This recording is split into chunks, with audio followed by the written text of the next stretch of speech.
Author देव Ramsay अपनी book the total money makeover में कहते हैं कि financial freedom is 80% behaviour and 20% knowledge. तो आज के इस वीडियो में हम आपको इसी बुक से 5 ऐसे प्रैक्टिकल लेसन शेयर करने वाले हैं जिससे कि आप अपने बिहेवियर को चेंज कर सके फाइनेंशियली फ्रीडम अचीव कर सकते हैं और पैसों से रिलेटेड जितना भी स्ट्रेस है उसे कम कर सकते हैं। तो वीडियो को एंड तक जरूर देखिए। तो चलिए वीडियो शुरू करते हैं। ऑथर कहते हैं कि आपको मिरर के सामने खड़ा होना है और वहाँ पर आपको जो भी दिखता है उसे मैनेज करने की जरूरत है। अगर आप उसे मैनेज कर लेते हो तो आपको फाइनेंशियली फ्री होने से कोई भी नहीं रोक सकता। तो सबसे पहला लेसन है नो मोर डिनायल।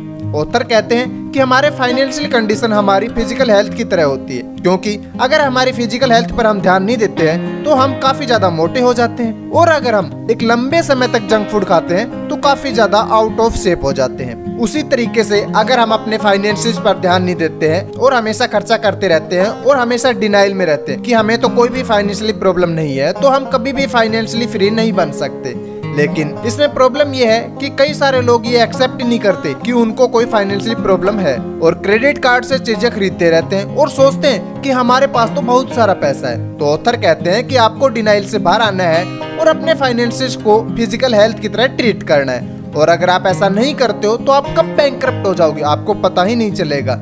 और कई सारे लोगों को दिखाने के लिए और शो ऑफ करने के लिए चीजें तो खरीद लेते हैं, लेकिन वो ये नोटिस नहीं करते कि उनके क्रेडिट कार्ड की लिमिट क्रॉस हो रही है और भी खर्चा करते रहते हैं। और ये प्रोसेस इतना स्लो होता है कि हम इसे नोटिस भी नहीं कर पाते और खर्चे पे खर्चा करते रहते हैं। इसके बाद ऑथर कहते हैं कि आपको देखना है कि आपकी इनकम कितनी है और उससे आपके एक्सपेंसेस कितने हैं, और आपको ये भी देखना है कि कहाँ पर आप अपनी इनकम का मैक्सिमम पार्ट खर्च करते हो, और उसके बाद आपको उसको कंट्रोल करना है। और अगर आपकी इनकम से ज्यादा आपके एक्सपेंसेस है तो आप ऐसे बबल में हो जो कभी भी फट सकता है, तो उससे पहले आपको उससे बाहर निकल जाना है। इसके बाद जो सेकंड लेसन है वो है गेट एन इमरजेंसी फंड। जब आप अपने पैसों को सही से मैनेज करने लग जाते हो और अपने खर्चों को कम करने लग जाते हो तो उसके बाद आपको एक इमरजेंसी फंड सेव करना है, और ऑथर इमरजेंसी फंड के रूप में $1000 सेव करने को सजेस्ट करते हैं, जो कि इंडियन करेंसी में लगभग 75,000 के करीब होते हैं। और इमरजेंसी फंड के रूप में आप 1 महीने की सैलरी तो होनी ही चाहिए, और इमरजेंसी कुछ भी हो सकती है। हो सकता है कि आपकी नौकरी चली जाए या फिर कोई इमरजेंसी आ जाए आपके घर में, और ऑथर इन दिनों को रेनी डेज कहते हैं। जिस तरीके से बारिश में अम्ब्रेला हमें भीगने से बचाता है, उसी तरीके से इमरजेंसी फंड हमारे मुश्किल समय में काम आते हैं। इसलिए आपको इमरजेंसी फंड को सेव करना चाहिए, ताकि जब आपके इमरजेंसी आए तो आपको किसी से मांगने या फिर क्रेडिट कार्ड की यूज करने की जरूरत ना पड़े।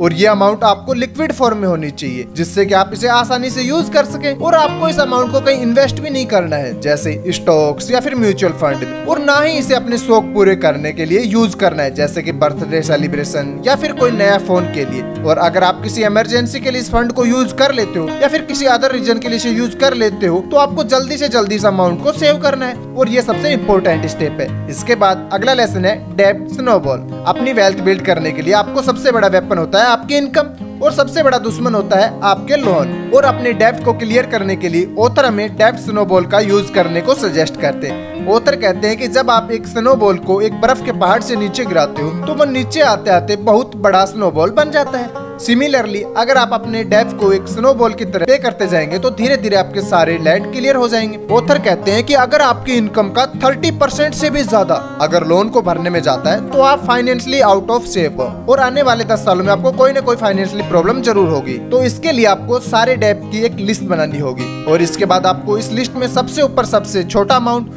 और सबसे लास्ट में सबसे बड़ा अमाउंट लिखना है। और इसके बाद आपको एक प्लान बनाना है कि कैसे आप ये सारे लोन क्लियर करोगे, और आपको सबसे पहले छोटे अमाउंट से स्टार्ट करना है और उसे सबसे पहले क्लियर कर देना है। फॉर एग्जाम्पल, अगर आपने किसी से 10,000 रुपए ले रखे हैं और आप उसे हर महीने 1,000 रुपए की किस्त देते हैं, और दूसरा है जिसमें आपने कोई फोन परचेज कर रखा है और आप उसे हर महीने 2,000 रुपए पे करते हो, और तीसरा आपका कार का लोन जिसके लिए आपको हर महीने 5,000 रुपए पे करते हो। और मान लीजिए अगर आप 10,000 रुपए हर महीने सेव करते हो तो आपको सबसे पहले जिसे आपने 10,000 रुपए ले रखे हैं उसको सबसे पहले 10,000 रुपए दे देने हैं, और इसी तरीके से आपकी अपनी फोन और कार की EMI भी पे करनी है। और याद रखिए कि यहाँ पर हमने अपने घर के लोन को ऐड नहीं किया है, और जब आप अपने पहला लोन क्लियर करोगे तो आपको एक अचीवमेंट वाली फीलिंग आएगी और आपको मोटिवेशन मिलेगा अपने अगले लोन को क्लियर करने के लिए, और इस तरह से आपके अपने सारे लोन क्लियर हो जाएंगे स्नोबॉल की तरह, और आप अपने फाइनेंशियली फ्रीडम की जर्नी के लिए एक स्टेप और आगे बढ़ जाएंगे। इसके बाद सारे छोटे लोन क्लियर करने के बाद आपको अपने सारा फोकस होम लोन पर देना है और उसे भी आपको इसी तरीके से पैसे सेव कर करके क्लियर करना है। इसके बाद फोर्थ लेसन है क्रिएट रनवे फंड्स।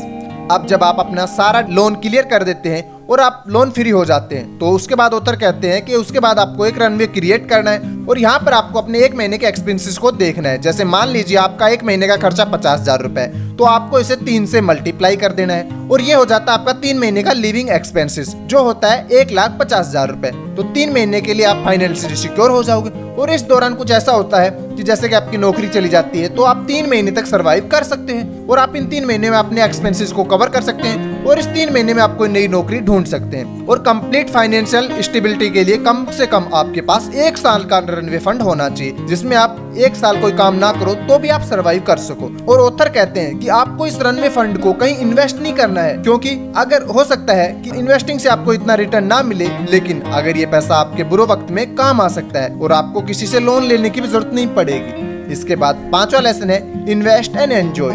अब तक आप सोच रहे होंगे कि ऑथर हमें एंजॉय ही नहीं करने दे रहे हैं और कब से हमें इन्वेस्ट करने के लिए बोल रहे हैं। तो ऑथर कहते हैं कि फाइनेंशियली फ्रीडम अचीव करने के बाद एंजॉय करने का मजा ही कुछ अलग होता है। इस टाइम तक हमारे सर के ऊपर कोई भी लोन की EMI नहीं होती और इसके बाद हम अपनी लाइफ एंजॉय कर सकते हैं। और जब आप 12 महीने का रनवे फंड क्रिएट कर लेते हैं तो उसके बाद आपको इन पैसों को इन्वेस्ट करना है और बचे हुए पैसों को एंजॉय करना है। और आपको अपने फ्यूचर के लिए अपनी इनकम का 15% जरूर इन्वेस्ट करना चाहिए और आपका एम होना चाहिए कि इससे आपको 10% रिटर्न ईयरली जरूर मिले, जो कि आसानी से मिल भी जाता है अगर आप अपने पैसों को स्टॉक्स या फिर म्यूचुअल फंड में इन्वेस्ट करते हो। तो ऑथर कहते हैं कि जब आप काफी ज्यादा मेहनत करके अपने फिजिकल हेल्थ को सही कर लेते हैं तो जब आपको ज्यादा हैवी वेट उठाने की जरूरत या फिर ज्यादा वर्कआउट करने की जरूरत नहीं पड़ती और तब भी आप अपने आप को फिजिकली फिट रख सकते हो। उसी तरीके से जब आप अपने सारे डेब्ट क्लियर कर देते हो और 12 महीने के लिए फाइनेंशियल सिक्योर हो जाते हो और आपके सर पर कोई भी होम लोन या फिर EMI नहीं होता है, इससे जो आपकी इनकम होती है उससे आपकी सेविंग बढ़ जाती है और वह पैसा आपके